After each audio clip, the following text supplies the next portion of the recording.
Muito bem, estamos de volta com o programa Em Pauta, aí tendo essa imagem muito bonita do Educandário Terra Santa aqui na cidade imperial de Petrópolis e hoje conversando nessa série de programas especiais aqui da região serrana do Rio de Janeiro, hoje conversando sobre a educação escolar no Brasil, conquistas e desafios.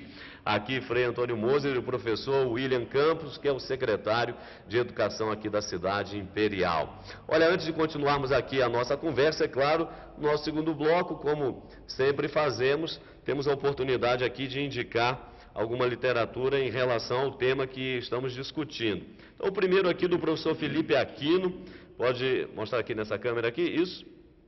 Está aí, esse livro do professor Felipe Aquino, Educar pela Conquista e pela Fé. Você pode ter acesso a ele aí pelo Shopping Canção Nova, Educar pela Conquista e pela Fé, do professor Felipe Aquino.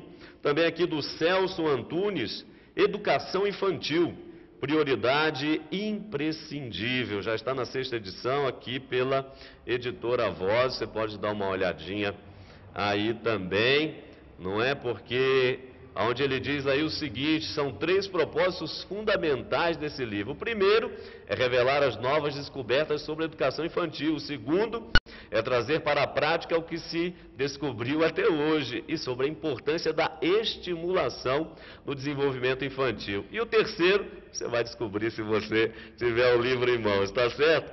Aqui também da coleção Valores, Educação, do Antônio Carlos Gomes da Costa, pela editora Canção Nova.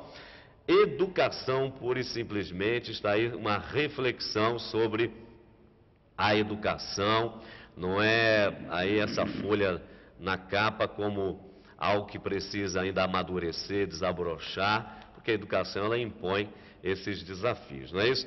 E também uma última indicação aqui, Educação Básica, Gestão do Trabalho e da Pobreza. Já está na 2ª edição, é da Dalila Andrade Oliveira, aqui também pela editora Vozes. Editora Vozes, é só você acessar o site aí, não é? editoravozes.com.br e dar uma olhada nessa literatura bacana, especialmente sobre o tema da educação, tá certo?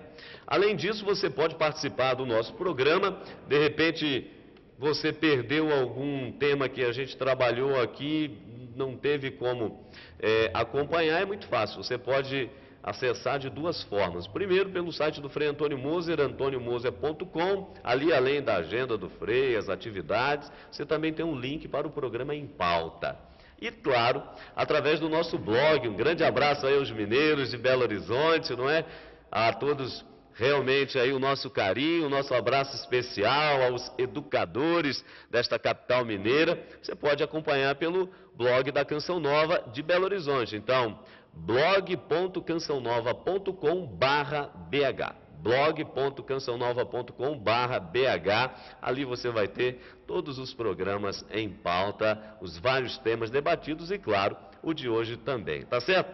Nós conversávamos aqui no primeiro bloco um pouco sobre essa panorâmica da educação, as suas dificuldades, um exemplo local, mas o professor ia falando no final do primeiro bloco, chamando a atenção justamente para essa realidade que aqui está acontecendo, ou seja, essa parceria entre o poder religioso e o poder público, não é isso, professor?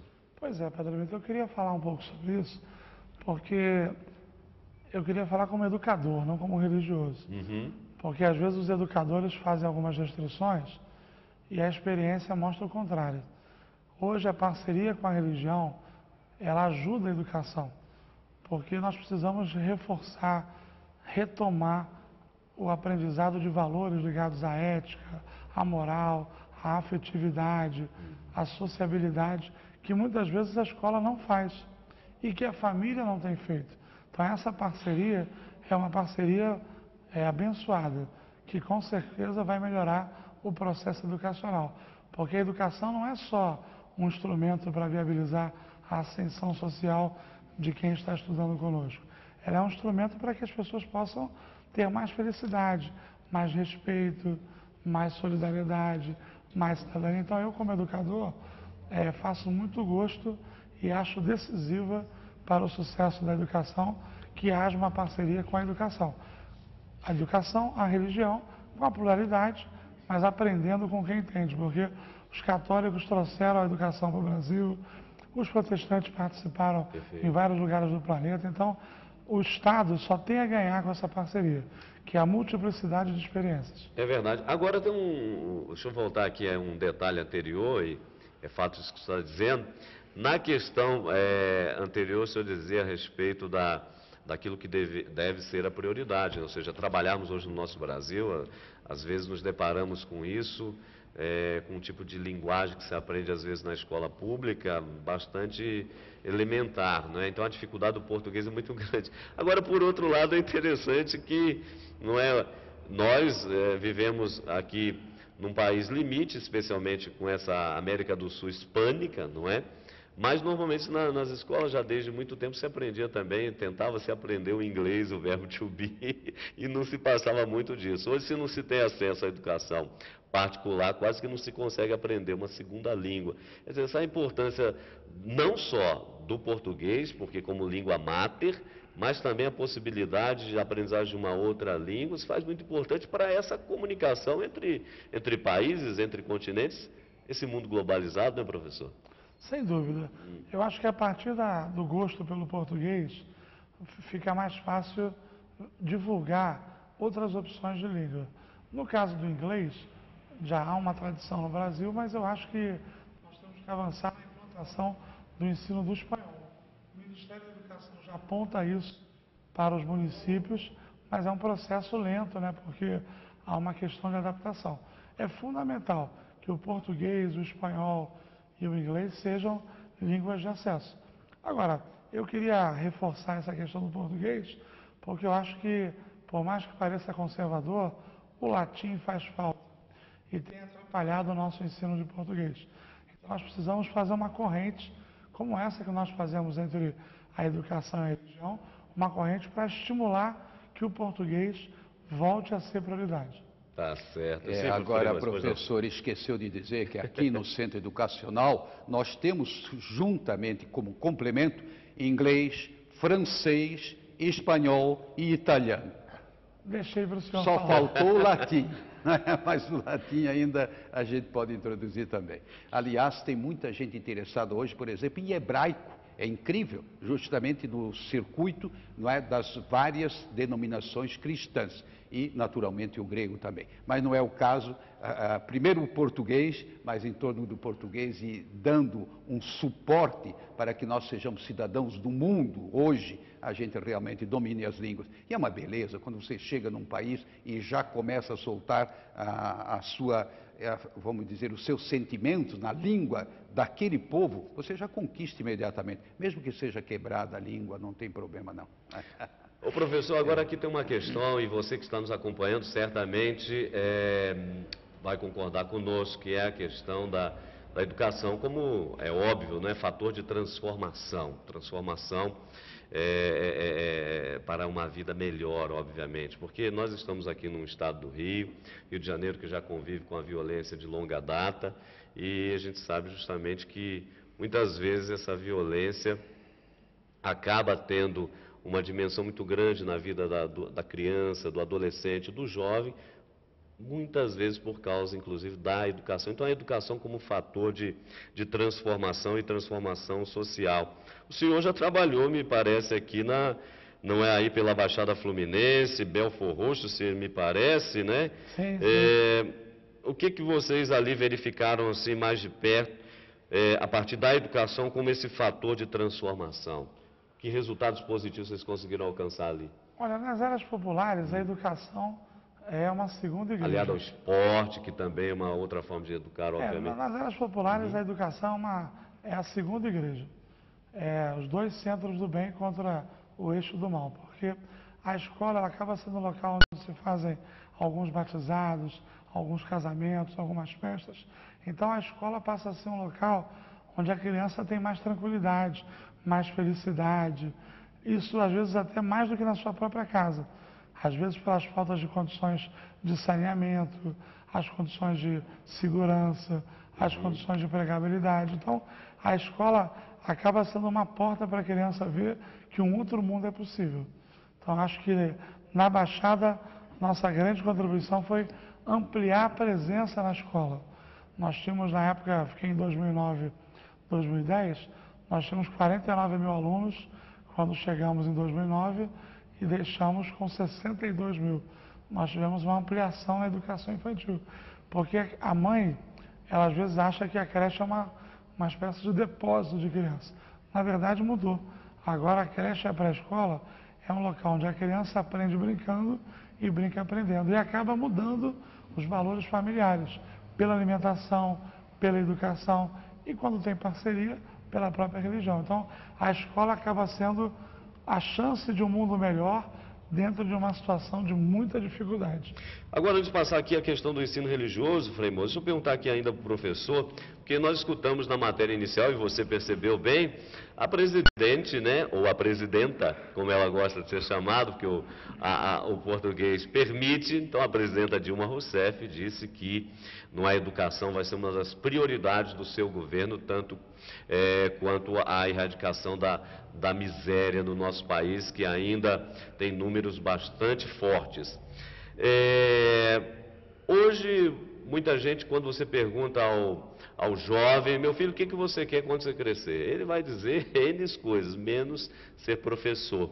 Porque agregado ao ser professor, né, aquilo que antigamente era como mais do que uma profissão, uma vocação do ensino, transmitir uma cultura, toda uma bagagem ali, o professor era extremamente valorizado. Hoje em dia o professor anda com problema de salário baixo, não tem muito estímulo, aí você tem a situação estrutural das escolas, são uma infraestrutura bastante deficitária, falando em termos de Brasil. E, por outro lado, a presidente disse que isso vai ser uma prioridade. É esse mesmo caminho, ou seja, hoje nós precisamos mais do que nunca, né, na história desse país, revalorizar o professor, dando qualidade no salário, aprimorando a sua formação, a infraestrutura adequada, para que a gente possa, não é de fato, sonhar com um futuro melhor para a nossa população, para as nossas crianças? Padre Beto, o senhor agora entrou num ponto muito polêmico, porque, na verdade, essa imagem que existe do professor é a imagem que as TVs abertas no Brasil criaram. Pois é. Graças a Deus que a gente está no Canção Nova, existem canais como o Canal Futura, existem outras opções, porque eu poderia dizer que ser professor é maravilhoso. É das profissões que tem mais estabilidade, tem mais mercado de trabalho, que forma um médico, forma um engenheiro, forma um advogado. Eu posso dizer que ninguém chega a lugar nenhum sem passar pelas mãos de um professor. O que acontece é que a mídia, ela na TV aberta, tradicional, não vou citar por elegância a Canção Nova, mas as TVs abertas, elas criaram a ideia de que o professor é um fracassado, um pobre coitado. Não tinha outra opção, Talvez seja um reflexo da má formação que eles tiveram e agora reproduzem isso em grande escala. Porque o professor, ele mostra que a televisão aberta não é a única coisa importante. Ele mostra que o livro é importante, que a TV fechada é importante, que programas e redes como a Canção Nova são importantes, que outras coisas existem fora das novelas, que durante todo o seu período prevalecem o mal e apenas no último capítulo vence só para não ficar mal com a opinião pública. Então, essa imagem estereotipada, ela está sendo superada, até porque hoje em dia muitos querem ser professores e muitos professores ocupam posições de destaque dentro dos governos, dentro das religiões e dentro das empresas. Aliás, nesse caso aqui eu estou em casa, porque todo religioso sempre é um educador e todo educador deveria aprender a ser um pouco religioso. Então essa imagem é uma imagem literalmente das TVs abertas. Nós estamos trabalhando e eu até agradeço ao programa por tocar nesse assunto polêmico, porque ser professor é muito melhor do que ser boa parte das coisas que as pessoas acham que é bom. É muito melhor do que ser um ex-BBB, é muito melhor do que ser alguém que faz qualquer coisa para aparecer. O professor é alguém que forma outras pessoas. Então ele não se preocupa em ficar em primeiro plano.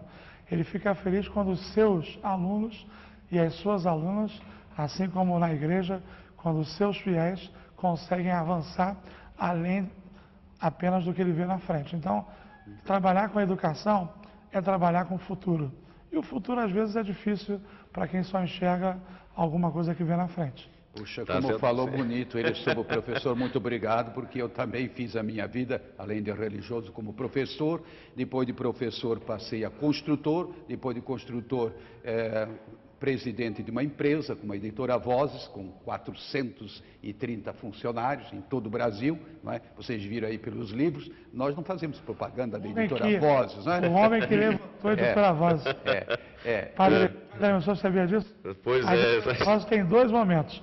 Antes do Frei Moser e depois do Frei Moser. Mas vamos completar, graças a os meus confrades, sobretudo o Frei Volney Beckenbrock, não é? Ele é o meu cérebro, por assim dizer, né? Eu apareço, mas ele é que trabalha duro. Não, a gente trabalha em equipe sempre, como frade.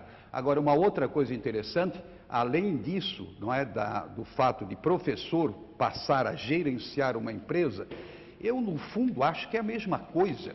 Uma empresa é um centro educacional. Depende como você trabalha com as pessoas, a confiança que você dá. Por exemplo, editora Vozes, às vezes eu digo assim, escuta, mas afinal de contas, quem toma as decisões sou eu ou são os departamentos? Ou seja, a gente dá muita autonomia. Claro que lá no fundo você controla através da informática, você controla as operações. Mas não dá para o diretor querer resolver tudo.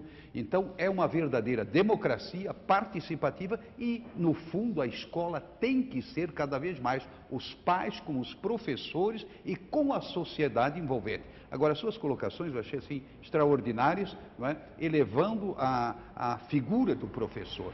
E, de fato, o que seríamos nós como sociedade se você um dia acaba não tendo mais professor, apenas televisão?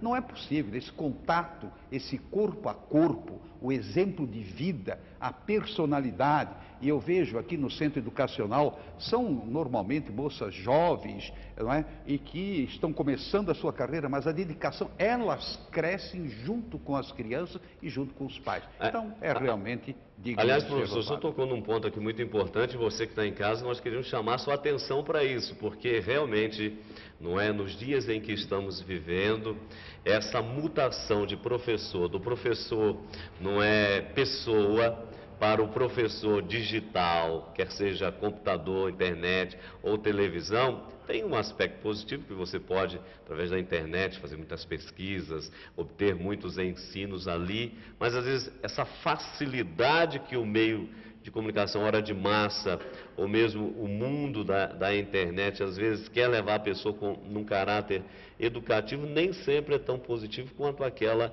formação que o professor, a pessoa é capaz de dar ao longo de um processo, não é verdade, professor? Antigamente diziam que os computadores iam tirar o emprego dos professores. Hoje em dia, nós é que compramos computadores para ajudar os alunos a conviverem e nos entenderem. Porque o professor, a professora, ele tem uma coisa que só um ser humano pode ter: o charme, a elegância, a sensibilidade, a capacidade de levar a criança a aprender gostando ou não do professor. Porque são várias técnicas, são várias modalidades. Às vezes o professor mais rigoroso, às vezes o professor mais animado, mas seja qual for a forma, o aluno acaba sempre envolvido por esse processo, em qualquer idade. Porque a presença de alguém ajuda o outro a crescer.